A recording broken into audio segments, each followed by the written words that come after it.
5:11 local time. The first tone slices through the cockpit before either pilot says a single word. Sharp, electronic, unmistakably wrong.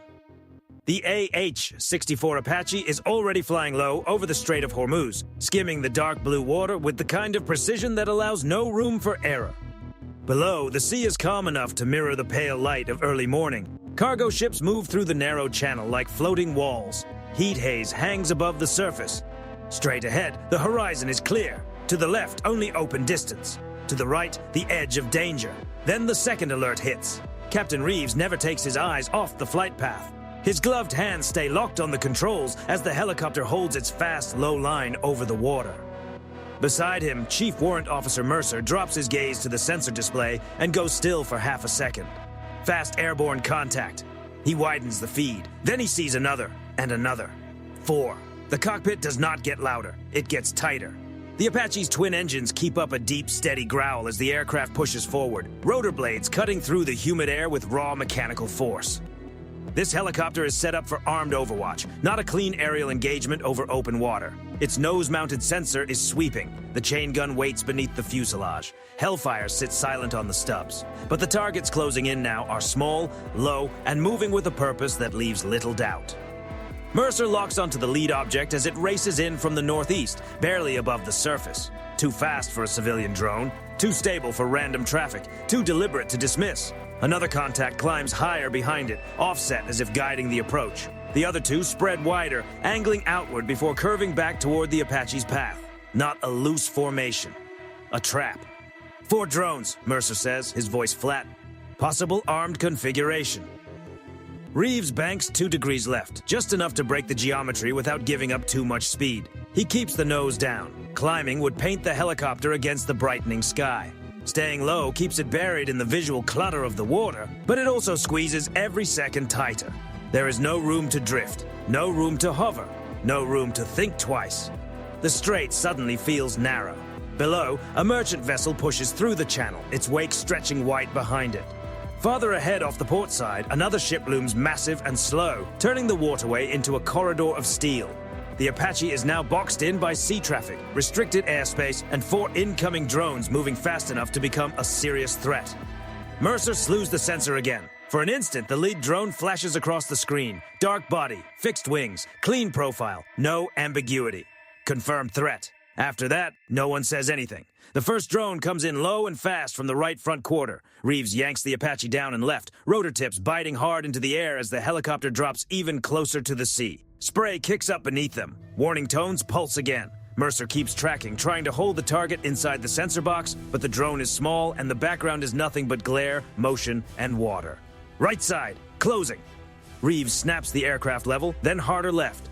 The move is violent but controlled, practiced right at the edge of instinct. The drone flashes across the nose at terrifying speed, close enough for both men to see it with their own eyes. Not as a symbol on a screen, as a real machine with a clear purpose. It misses by seconds. Barely. Mercer swings the gun. The Apache's M230 chain gun answers with a short, brutal burst, recoil shuddering through the frame. Traces rip across the space where the drone had been, but the target is already gone, streaking past the helicopter and vanishing behind them. Lost one, tracking too high. Another contact is climbing. That one worries Mercer more. The higher drone is not diving in. It is watching, adjusting, feeding the others a cleaner angle.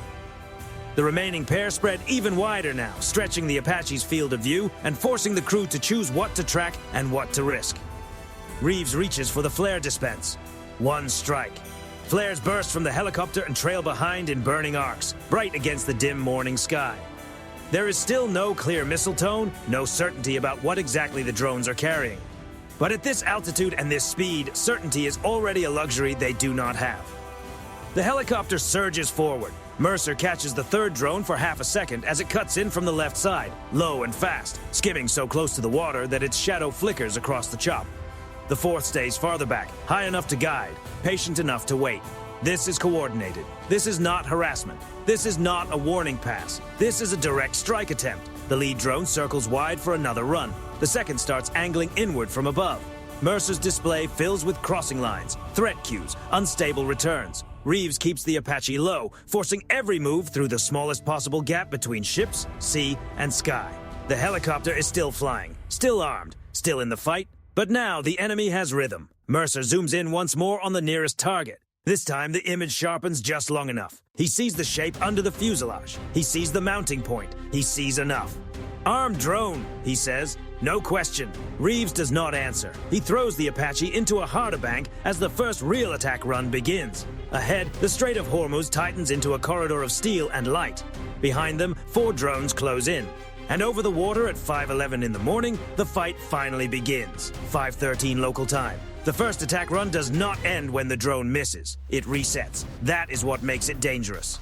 The AH-64 Apache is still racing low over the Strait of Hormuz. Engines pulling hard, rotor wash turning the morning air into a violent blur above the water. Captain Reeves keeps the aircraft just high enough to stay above the surface and just low enough to deny the drones a clean outline. Every correction is subtle. Every second counts. There is no altitude to spend, no safe climb path, and no room for error inside a channel this tight. Beyond the cockpit glass, the sea is no longer part of the backdrop. It is a limit. Chief Warrant Officer Mercer drags the sensor across the sky and catches the nearest contact reappearing off the right rear quarter. The drone that overshot them has already turned back. It is not leaving. It is lining up for another run. Right rear, low and fast. Before Reeves can respond, Mercer finds the second drone dropping from above. High contact, descending.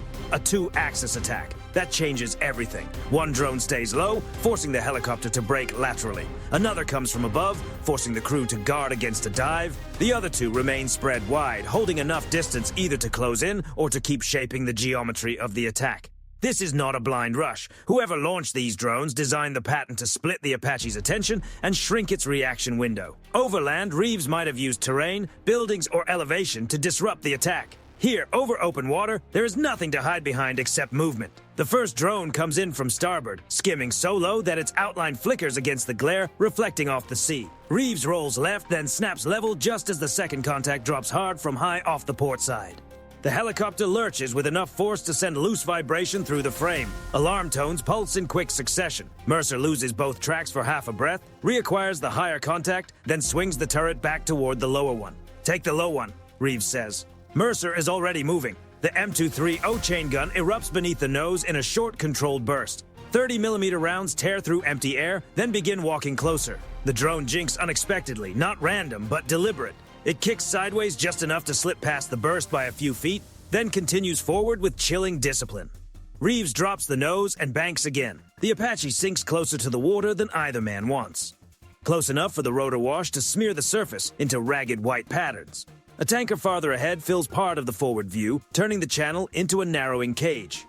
The drone flashes past the helicopter's right side, missing again, but only after forcing the Apache lower and farther away from its preferred line. The second drone moves immediately to exploit the opening. It dives from above the left side, steep and fast, trying to strike, while Reeves is still recovering from the first break. Mercer catches it late, swings the gun upward, and fires another burst. This time, the tracers connect. The drone jerks. One wing tears away. For a fraction of a second, it keeps flying on momentum alone, the body twisting violently in the air before it cartwheels into the water and erupts in a hard white-orange flash just off the Apache's tail. "One down," Mercer says. He does not sound relieved. He sounds busy, because 3 drones remain, and now they know the helicopter can hit back. The surviving drones do not scatter. They adapt. One climbs higher, staying outside the immediate reach of the gun. Another slides wide to the left, nearly disappearing into the haze above the sea. The third comes straight in from behind, low and aggressive, as if willing to trade everything for proximity. "Lost visual on left contact. Keep the rear one. I'll fly the brake." Reeves throws the Apache into a tight turn that would feel manageable in open air and punishing over water. The aircraft shudders as the blades bite hard. Mercer watches the rear drone closing in on the sensor feed. Small, dark, steady, growing larger far too quickly. There is no clear launch warning, no clean signal to explain exactly what kind of threat they are facing. That uncertainty may be the worst part of all. It forces the crew to defend against every possibility at once. Reeves punches out flares again. Bright fire spills behind the helicopter in a staggered chain, dropping toward the sea. The pursuing drone does not peel away. It keeps coming. Mercer waits half a second longer than instinct would like, letting the target fill more of the sight picture. Then he fires. The chain gun bucks in measured bursts. Water erupts behind the drone. Some rounds pass over it. Then one burst lands close enough to upset its stability. The drone wobbles, but it does not fall apart. Still flying. The Apache surges forward, threading the gap between its own disturbed air and the merchant traffic looming ahead. Reeves cannot outrun the drones. All he can do is force bad angles, deny clean intercepts, and by seconds, Mercer slews the sensor left. There, the contact he lost has returned. It races in low from port almost at the same moment as the damaged but still advancing drone behind them. The attack package has reformed into a pincer. One from the rear, one from the side, one above, waiting. The cockpit feels smaller. Reeves yanks the helicopter right, trying to spoil the side attacker's lead. Mercer fires left across the nose, round streaking so close to the canopy line that the sound turns into a metallic roar. The low drone cuts through the burst too quickly to confirm a hit. It vanishes below the field of view. Then something detonates off the Apache's aft quarter. It is not a direct impact, but it is close. The entire helicopter jolts as if a massive fist has slammed into the tail boom. Warning lights flare across the panel. One caution appears, then another. The aircraft yaws for an instant before Reeves forces it back under control. Damage. We took something. Mercer's eyes jump across the instruments, then back outside. Hydraulics still responding. Engines still pulling. Rotor still holding. The Apache is hurt, but for the moment, it is still airborne. Behind them, one drone burns on the water. Ahead of them, 3 more remain in the fight. And inside the cockpit, both men realize the same thing at exactly the same moment. This is no longer about avoiding contact. It is about staying alive long enough for support to arrive. 5:15 local time. The distress call reaches the ship in fragments. Not because the crew in the Apache is unclear, because everything is happening at once. Inside the Combat Information Center of the U.S. warship nearest the traffic lane, voices remain controlled, quiet, precise. Radar scopes glow in the dim light. Surface plots move steadily across the screens. Merchant traffic forms a dense pattern through the channel. Then a watchstander isolates the transmission coming across the tactical net. Broken words, clipped coordinates, altitude, heading, damage report. Apache engaged, multiple hostile drones, 3 remaining. The room changes instantly. Not in volume, in focus. A radar operator leans closer to the console and refines the filter for low, fast air contacts over water. Another pulls up the helicopter's track history. A third aligns the sensor picture with the Apache's last reported vector. What looked like clutter a moment ago begins to separate into intent. Small returns. Difficult to hold, moving too fast and too directly to ignore. Possible low flyers bearing 340. Correlate with airborne call. Correlated. The tactical action officer does not waste a single word. Mark hostile pending visual confirmation. Support the helicopter. Out over the strait, the Apache is still low, still damaged, and still under pressure. Captain Reeves holds the aircraft in a shallow right bank, trying to preserve speed while denying the drones a perfect lane behind him. Every vibration coming through the airframe now feels stronger than before. The earlier near blast has changed the helicopter's feel. Nothing catastrophic. Not yet. But no one in the cockpit mistakes survival for stability. Chief Warrant Officer Mercer drags the sensor back across the waterline. Rear contact still there. High contact offset left, lost third. He finds it again almost immediately. Low, wide, trying to stay outside the helicopter's immediate gun arc until the last possible second. The drones are not rushing anymore. They are learning. That is what makes the next minute worse. On the warship, the picture sharpens. A mast-mounted sensor starts feeding a cleaner track on one of the drones. The operations team overlays heading, speed, and likely intercept windows. Another ship farther out acknowledges the contact report and turns its own sensors toward the channel. The network is beginning to take shape. No longer one platform reacting alone, but multiple U.S. assets building a single, coherent battlespace picture in real time. That is the moment the Apache stops being just a helicopter in trouble. It becomes the center of an American response. Helicopter, this is Warship 01. The radio call comes through calm and clipped. We have your track. Continue heading 085. Report damage status. Reeves answers without looking down. Controllable. Still engaged. 3 drones remaining. Inside the CIC, the watch team hears exactly what it needs to hear. The aircraft is still maneuvering, still armed, and still capable of following instructions. That means the fight can still be shaped. A fire control operator refines the nearest air track. Another pulls electro-optical coverage toward the sector where one drone had climbed high. A likely pattern forms quickly. One of the remaining drones may be acting as a spotter or relay node, staying outside the Apache's immediate reach while feeding position updates to the others. That matters, because if one drone is guiding, then it is also revealing a pattern. High contact loitering. Possible controller assist. Copy. Hold him. On board the Apache, Mercer hears the ship's voice again. Stand by for advisory. You have one contact at 6 o'clock low, one at 10 o'clock high, one wide port. For the first time since the attack began, the crew is no longer fighting blind. Reeves nudges the helicopter 2 degrees right, using the ship's call-out to narrow the rear drone's angle. Mercer pivots the sensor left and picks up the wide port contact, climbing slightly before bending back inward. It is setting up another crossing run. Visual, port contact reacquired. He swings the gun and waits. The Apache cannot afford to waste ammunition spraying empty water. Every burst has to matter. The rear drone commits first, choosing the simplest geometry available. A direct pursuit line against a damaged helicopter with almost no room to climb. Reeves does not break early. He holds steady longer than instinct wants, trusting the warship's wider picture. Mercer keeps the target centered, breathing shallow, jaw tight, letting the drone grow larger in the sight. Now, Reeves snaps the helicopter left. Mercer fires. The burst tears backward through the air as the drone crosses into the stream. For an instant, nothing happens. Then the target shudders, rolls sharply, and slams into the water in a spray of shattered material and flame. One down. No celebration. Because the other two move immediately. The higher drone drops lower, perhaps sensing the fight is slipping away if it remains only an observer. The portside drone tightens its turn and accelerates. For a few seconds, both are converging from different altitudes and different bearings, forcing the Apache into another split defense problem. Inside the CIC, the radar picture updates again. A signals operator catches a directional electronic trace tied to the area where the drones first appeared. It is not a confirmed launch site, not yet, but it is enough to suggest something more dangerous than a visual target, a source, a probable control corridor. The tactical action officer studies the evolving picture and understands the implication immediately. Whoever launched the swarm is now leaving fingerprints across the spectrum.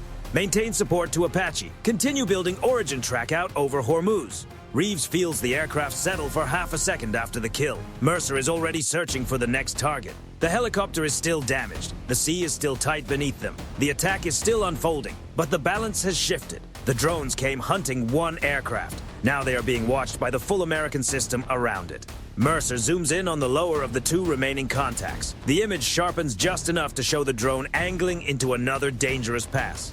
He steadies the sight and speaks into the intercom without emotion. Two left. Then the voice from the warship cuts back over the radio, colder than before. Apache, stand by. Weapons free if clear. 5:17 local time. The airspace over the Strait has become a trap. Not for the Apache, for the drones. Captain Reeves feels the change before he says it. The geometry is shifting. For the first time since the attack began, the helicopter is no longer reacting a second late to every incoming threat. The ship's calls are tightening the picture. The drone tracks are no longer just flashes of motion and instinctive brakes. They are becoming known, measured, predicted. That does not make them less dangerous. It makes the next few seconds decisive. Low contact closing, Chief Warrant Officer Mercer says, his voice clipped behind the oxygen mask. High contact holding offset. Two drones remain. One is aggressive, committed, still trying to finish what the swarm started. The other is disciplined, patient, almost surgical in the way it hangs back and waits for the helicopter to reveal a weakness. Reeves keeps the Apache low over the water, nose slightly down, speed high enough to preserve maneuver authority, altitude low enough to stay buried in the glare and clutter of the sea. A merchant ship looms off the right front quarter, its steel hull turning part of the channel into a moving wall. Beyond it, heat haze and pale morning light flatten distance and make everything harder to read. The low drone comes first. It races in from the Apache's 6 o'clock, skimming the surface with the kind of straight-line discipline that leaves little doubt about its purpose. It is not probing. It is not distracting. It is here to finish the job. 6 low, fast, very fast. Reeves does not brake immediately. That is the difference now. Earlier, he had been forced to maneuver the moment a threat appeared, giving up the initiative simply to stay alive. Now he holds the line a fraction longer, trusting the broader battlespace picture coming from the ship, trusting that someone else is seeing more than he can from inside a damaged cockpit only a few dozen feet above open water. The warship's voice cuts in. Hold heading, stand by. The order costs nerves. The drone is now closing fast enough to be seen without the sensor, a dark shape trembling just above the waterline, growing larger every second. Mercer has the gun slaved and ready, but the target is still outside the cleanest firing window. A bad shot will miss. A bad break will open the helicopter to the second drone, still hanging above and left. Stand by. The radio repeats it. Reeves holds.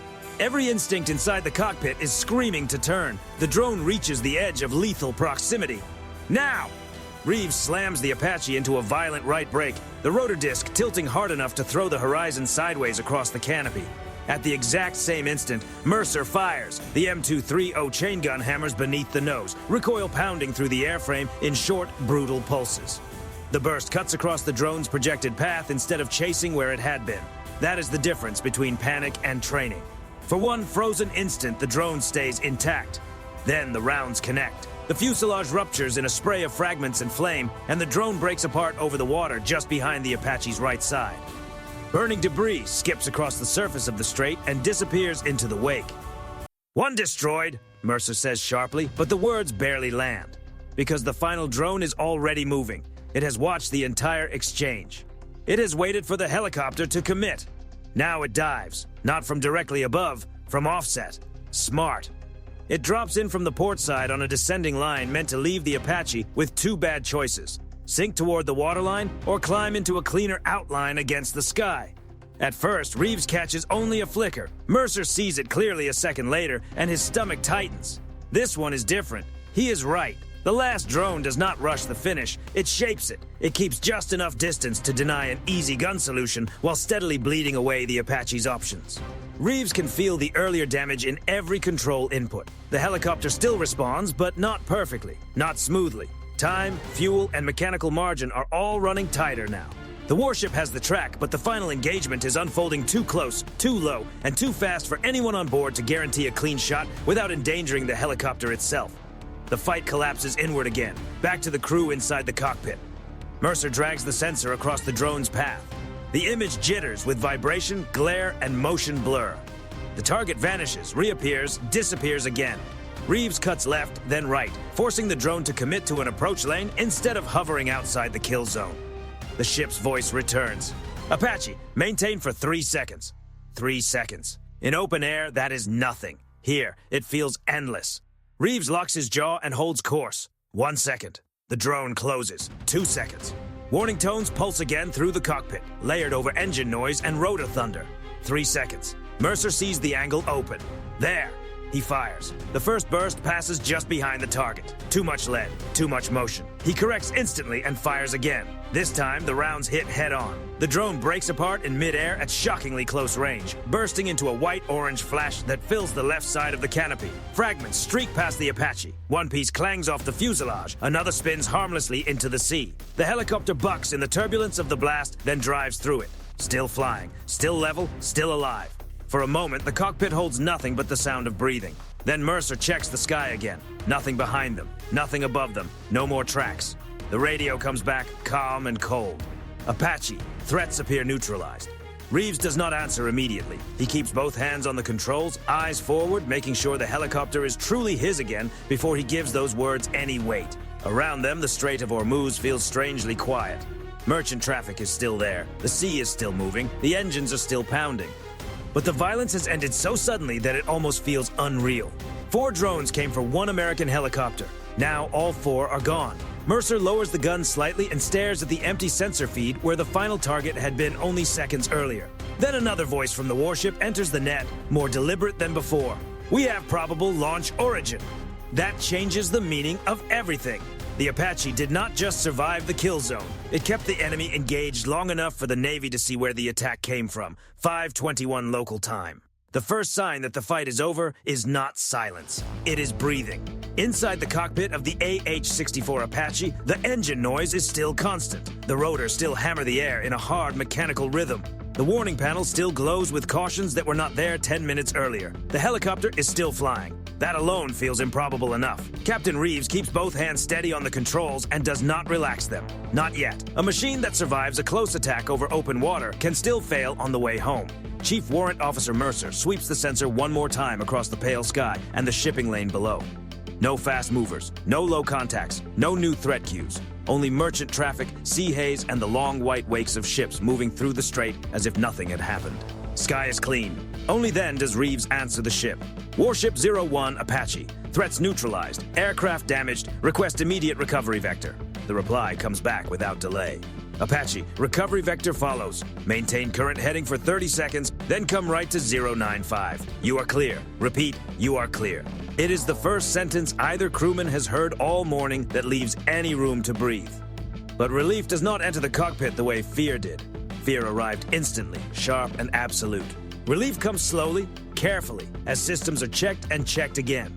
Mercer scans the damage indications. One caution remains steady. Another flickers, then disappears. Flight controls are still responding. Engine performance is stable. Rotor RPM is holding. The tail has taken stress, whether from fragments or blast effect, but the aircraft is still answering. Even so, Reeves does not trust the helicopter yet. He respects it. That is different. Below them, the Strait of Hormuz stretches ahead in layers of steel-gray traffic and dark blue water. A tanker moves broadside through the channel, enormous and indifferent. Farther off, the U.S. warship that built the air picture now sits like a steady point of gravity in the center of a widening response. Sensor masts are turned. Radars are active. Watches are elevated. What began as a helicopter under attack has become something larger, because now the Navy is not only looking at the fight, it is looking through it. Inside the Combat Information Center, the drone engagement is already being rebuilt in real time. Track histories are locked. Altitudes, headings, timing gaps, approach arcs, and probable command link intervals are being layered across the map of the Strait. The first drone came in low, the second came from above. One stayed back long enough to shape the geometry. Another remained wider out, as if relaying.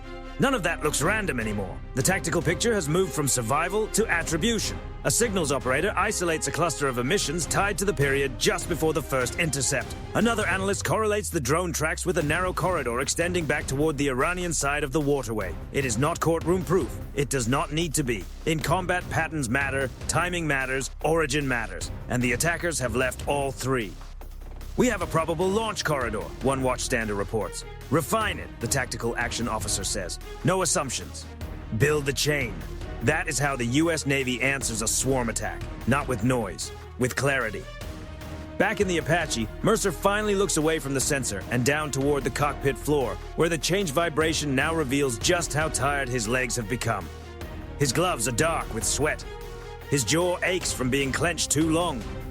He glances toward the canopy edge and sees black scoring near the fuselage skin.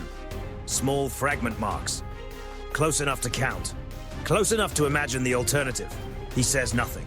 Neither does Reeves. There is nothing useful to say yet. The helicopter turns toward recovery. The sea opens slightly ahead. The warship's vector is precise, guiding the damaged Apache along the safest available approach path. Another American aircraft is now overhead at distance, not because the fight is still active, but because once a swarm attack reveals itself, no one assumes that was the only move prepared that morning. The Apache descends gradually, carefully. No heroics, no dramatic flourish, just procedure. That is what makes it feel real. When the landing finally comes, it is firmer than usual, but controlled. Wheels touch, weight settles. Rotor wash blasts across the deck. Ground crew move immediately, disciplined and fast, but no one rushes blindly toward a combat aircraft that has just come out of an engagement. The engines spool down in stages, the blades slow. The cockpit opens. Only then do Reeves and Mercer step out. They do not climb down like victors, they step down like men who know exactly how close it was. Maintenance crews are already moving around the helicopter, checking tail surfaces, fuselage scoring, sensor housing damage, and the aft quarter where the nearest blast may have bitten into the aircraft. Every mark tells part of the story. Composite scratches, fragment pitting, heat discoloration. Nothing dramatic enough for headlines, more than enough for the debrief. Inside the ship, the operational meaning of the encounter is settling into place. 4 hostile drones destroyed. 1 American helicopter damaged but recovered. Crew alive. Sensor records intact. Radio logs preserved. Electronic traces captured. A probable origin corridor established. What was meant to be a fast strike over a narrow channel has instead exposed methods, timing, and likely launch logic to a force built to study exactly that. And that is the part they did not plan for. They planned the attack. They did not plan for survival. They did not plan for the data trail. They did not plan for the fact that a damaged American aircraft could stay in the fight just long enough for the entire system around it to wake up and start seeing. By the time the sun rises higher over Hormuz, the water looks calm again. Merchant ships continue on. The radios sound ordinary. The helicopter sits scarred but intact on deck. And somewhere beyond the visible horizon, the people who launched those drones now understand a harder truth than the one they started with. They did not bring down the Apache. They showed the Navy where to look.